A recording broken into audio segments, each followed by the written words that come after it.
อันนี้คือทางเลือกดังนั้นอิหร่านเจ้าสิเดินไปฮอดใส่กับเรื่องของเจ้าสิตายเองเจ้านี่เขาต้องเบิ่งอยู่บนความจริงนี่พี่น้องแล้วว่าอเมริกานี่โอ้ยยอมแล้วแพ้แล้วหยุดแล้วโอ้พี่น้องเดี๋ยวนี้จักประเทศเกาหลีใต้ญี่ปุ่นก็ตัดสินใจที่ไปห่วมออสเตรเลียก็ไปห่วมฝรั่งเศสอังกฤษเยอรมันไปห่วมเบิดและเดี๋ยวนี้จะไปจัดการกับการเดินเรืออยู่ในซอกแคบเพราะว่าอิหร่านบ่มีสิทธิ์ไปปิดกันประเทศเหล่านั้นต้องไปปกป้องผลประโยชน์ตัวเองแม่นไผเสียการเมืองแม่นโดนัลด์ทรัมป์บ่โดนัลด์ทรัมป์บอกมาซอยกันมั้ยเพราะโจรมันปิดทางไปเจ้าบ่มาก็เจ้าเสียผลประโยชน์แม่นโดนัลด์ทรัมป์แล้วลิ้นเกมอันนี้พี่น้องเอ้ยอ้าวโจรมันปิดหนทางนี่เจ้าอยากเฮ็ดก็เฮ็ดเจ้าอยากเอาก็เอาน้ำมันนี่บ่แม่นค่อยได้ปิดได้แม่นโจรผู้น้าปิดนะสบายดีทับทิมโจรปิดทางเดินเรือด้านหมดผลกระทบกับแม่นไผแม่นประเทศไทยประเทศจีนประเทศญี่ปุ่นทุกประเทศมีผลกระทบอเมริกากระทบไหมกระทบนิดนึงแต่ว่าอเมริกามีน้ำมันอยู่ในปั๊มบ่ได้ขาดน้ำมันไหนพวกเขาบ่ได้ขาดน้ำมันไหนข้าพเจ้าไปใส่อยู่กับแพงอยู่น้อยนึงแต่ข้าพเจ้ามีเกือบไร่ใส่ถือน้อยนึงได้เขา$2ข้าพเจ้าก็$6 $70 $80เห็นบ่ดังนั้นมันมีอยู่มันบ่ได้แต่อยากบ่ได้เรียนคิวหมายความว่ามันมีแต่เขาขึ้นราคาเพราะว่าตลาดมันขึ้นแล้วไผได้เงินก็ประเทศเขาขายน้ำมันได้เงินอเมริกาแล้วขายน้ำมันเศรษฐีอเมริกาก็รวยเลย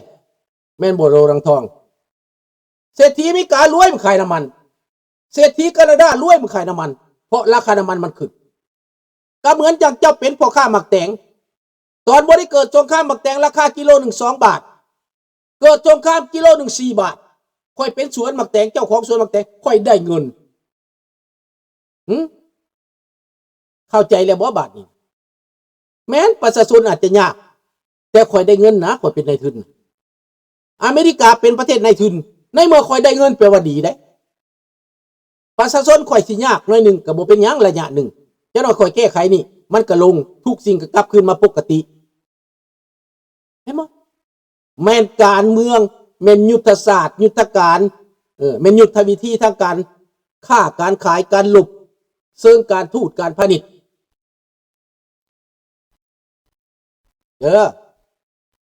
ราคาขึ้นสูงราคาขึ้นขึ้นสูงก็แม่นอเมริกาขายคำจีนซื้อคำอเมริกาขายคำพี่น้องคำอเมริกามีหลายพันตูนขายคำให้จีนขายแล้วก็เห็นราคาคำตกลงมาก็สิเป็นหยัง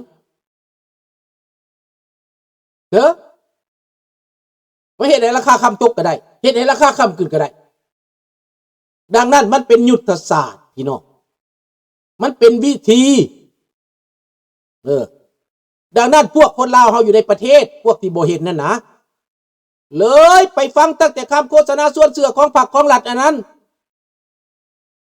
พรรครัฐที่บ่ฮู้จักหยังพรรครัฐที่เป็นทาสเขาพรรครัฐที่เป็นหุ้นพรรครัฐที่เป็นหุ้นเซิร์ชนะมันเลยบอกให้เว้าแต่แนวนั้นคำเก่าคำเดียว50 กว่าปีก็เว้าแต่คำเดียวเราบ่เห็นซะนายตัวเองเปลี่ยนไปจีนก็เปลี่ยนไปนำอเมริกาเวียดนามก็เปลี่ยนไปนำอเมริการัสเซียก็เปลี่ยนไปนำอเมริกาถามเบิ่ง3 ประเทศนี้มีประเทศใดเฮ็ดศึกกับอเมริกาบ่มีจักประเทศเวียดนามก็บ่เฮ็ดศึกกับอเมริกาจีนก็บ่ได้เฮ็ดศึกกับอเมริการัสเซียก็บ่ได้เฮ็ดศึกกับอเมริกานายตัวเองบ่ได้เฮ็ดศึกลาวแดงมีปัญญาเฮ็ดศึกกับอเมริกาบ่มีบ่ลาวแดงมีปัญญาเฮ็ดศึกกับอเมริกาถามแน่เดี๋ยวนี้ยนต์ทหารของอเมริกาบินขึ้นบินลงอยู่ในลาวนั่นทุกวันข้าพเจ้าถามเขานะพ่อลุงเป็นหยังยนต์ทหารอเมริกาบินขึ้นบินลงอยู่ในลาวทุกมื้อก็มีกับลาวนี้เวียดนามสั่งหวา ให้เจ้าให้อเมริกาลงจอดยนต์ขึ้นลงไปมาหาสู่ได้แล้วเวียดนามสั่งได้ให้เจ้าค้าขายแล้วเอาเงินไปใส่หนี้จีนให้มันหมดให้เจ้าไปใส่หนี้จีนให้มันหมดถ้าเจ้าใส่หนี้จีนหมดเจ้าสิตายทุกตายยากเวียดนามบอกเวียดนามหากะมาบอกนี่ไดบักพังรุ่นดีนตายบาดนี่นะนี่โซเวียตใส่เขาก็ยังบ่หมดเวียดนามเขาใส่หนีหมดแล้วตอนมันเปลี่ยนแปลงใหม่ๆเวียดนามมันเอาประชาชนมัน300,000 คนมันไปเป็นข่อยรัสเซียเพื่อใส่หนีมันเอา20,000 คนไปเป็นข่อยจีนเพื่อใส่หนีจีนบ่พอใจถ้าเจ้าเอาให้สำนีบ่พอใจเจ้าใส่เจ้าเอาไป100เจ้าเอามาใส่แต่30จังได้เฮ็ดซึกจังได้ตีกันบัดรัสเซียบัดโซเวียตเจ้าใส่เบิดบัดข่อยเจ้าเป็นยังบ่ใส่จีนจะได้ตีสั่งสอนเวียดนามน่ะ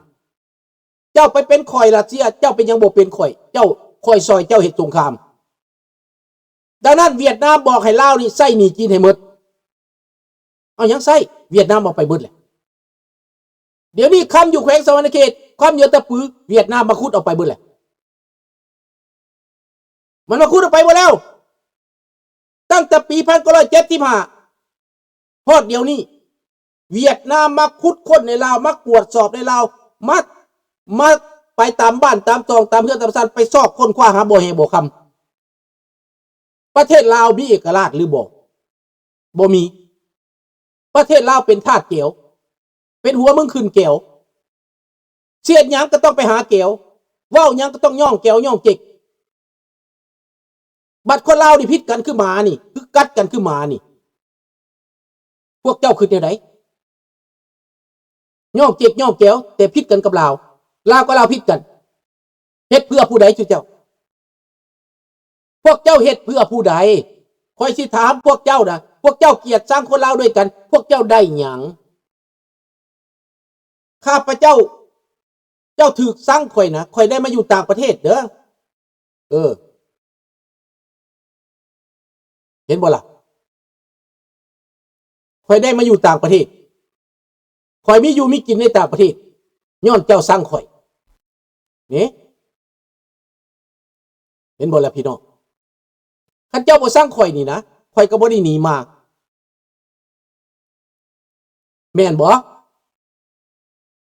เจ้าสร้างข่อยเจ้าด่าข่อยเจ้าหาเรื่องใส่ข่อยจังมาต่างประเทศแล้วข่อยจังได้หำได้เฮียนได้กินได้อยากได้มีการศึกษาลูกข่อยจะมีความรู้ความรักจังมีวีซ่าอาชีพ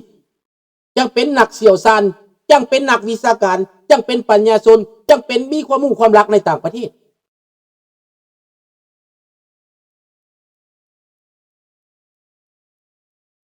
นี่ใส่หนี้จีนต้นพึ่งก็ไปใส่หนี้จีนรถไฟก็ว่าสิเป็นรถไฟลาวเฮ็ดไปเฮ็ดมาบ่แม่นรถไฟลาวเป็นรถไฟจีนอีหยังก็เป็นของจีนเบิดและคนลาวพวกเจ้ามีสมองอยู่บ่ข้าพเจ้าบ่เว้าดอกมนุษย์ธรรมมนุษย์ทิมคือเขาเว้านั่นข้าพเจ้าถามว่าคนลาวทั้งประเทศพวกเจ้ามีสมองอยู่บ่สมองของพระเจ้าสำกบบ่ได้ปานสมองกบวะกบมันก็ยังมีสมองได้ฟาดคนตกมันยังหู้ห้องได้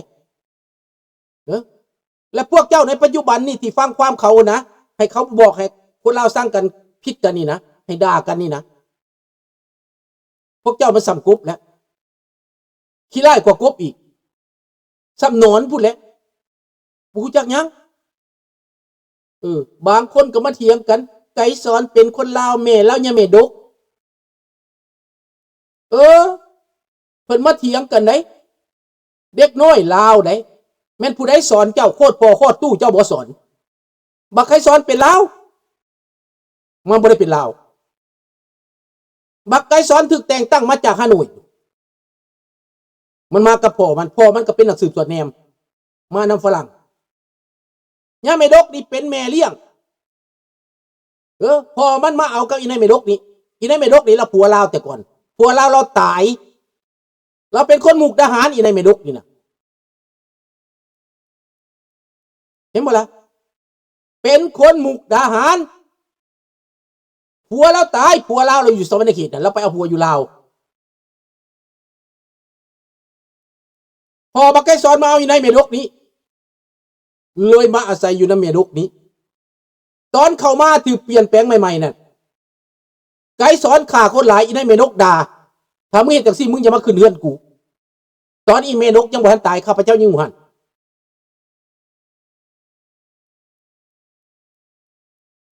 เว้ข้าพเจ้าฮู้ดีเรื่องนี้บักหนูหักบักคำไตบักไก่สอนมักสมานมียาเกตมันแก้วหัวขอดทั้งหมดบ่แม่นลาวแล้วพวกเจ้าสิบูชาแก้วเป็นพระเจ้าแผ่นดินก็สุดแล้วแต่พวกเจ้าสุดแล้วแต่พวกเจ้าเด้อลาวยุคนี้เป็นลาวที่ว่าขายศาสตร์ขายยศเท่าไรที่พวกเจ้าบูจักพวกเจ้าบูจักว่าไผเป็นไผพวกเจ้าบูจักที่มาที่ไปเพราะว่าเขาสอนพวกนกเอี้ยงเขาสอนนกเอี้ยงขั้นเขาสอนแล้วก็ว่าโตผู้หนึ่งเป็นคุยเป็นโมได้ฟังทฤษฎีเขาแล้วโอโตเอามาเล่าอยู่10 มื้อทองขึ้นอกทองขึ้นใจทองขึ้นอกขึ้นใจตำราเพิ่นนั่นน่ะตำรากี่ตัวเดี๋ยวนี้บางตัวแตกแล้วพี่น้องบางตัวแตกแล้วเห็นได้ชัดเจนสีจิ้นผิงเขาบ่ได้สร้างอเมริกาคือเขาบ่ได้สร้างอเมริกาคือเจ้าคิดเขาต้องการอเมริกาเพื่อพัฒนาเขาต้องการอเมริกาเพื่อก้าวหน้า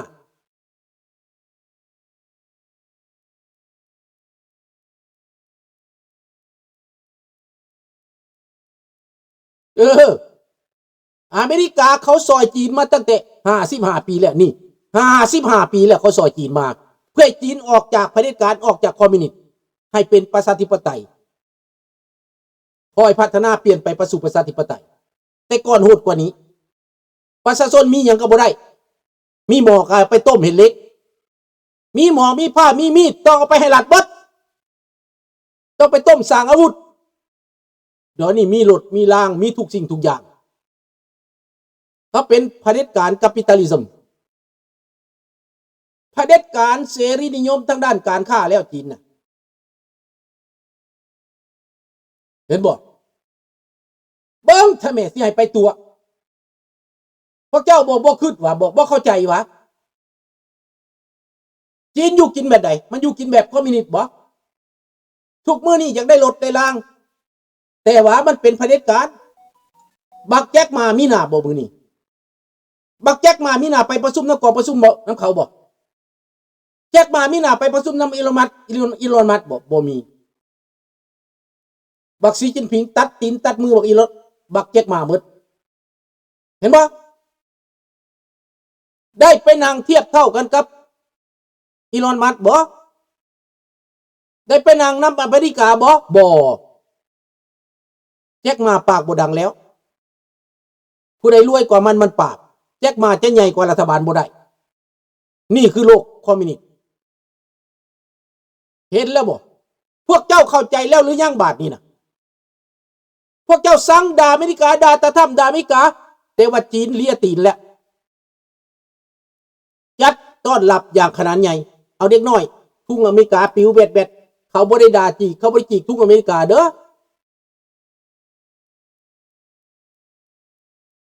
เจ้าถือล่างสมองให้เว้าให้ด่าให้เกียรติให้สังแต่มหาอำนาจเขาเห็นให้เจ้าเห็นแล้วแล้วนี่เจ้าสิไปสั่งหยังล่ะลาวนอกเจ้าก็สั่งเจ้าสั่งมาได้50 ปีเดียวนี่เจ้าห้องกลับคืนมาเด้อลาวนอกเด้อพี่น้องเด้อบักเหี่ยมพวกมาจันยามใดภาครัฐก็ต้องการได้บัดนี้เอาได้บัดนี้บักเหี่ยมพวกมาจันแนวลาวมั่งซาดละได้บาดนี้ได้รับต้อนขนาดใหญ่ได้ผู้แทนลาวนอกไปได้ผู้แทนไปก็แม่นไผเท่ากอเท่าคอกี่ทุกกี่ยากจากนี้แล้วไปน่ะบักอยู่เมืองฝรั่งบักอยู่แคนาดาไปก็บักนาแหลมมาแล้วไปพวกสังคมบ่ได้ต้องการอยู่นี่นะอยู่นี่ไผก็บ่ต้องการมิตรมันแล่นนำสังคม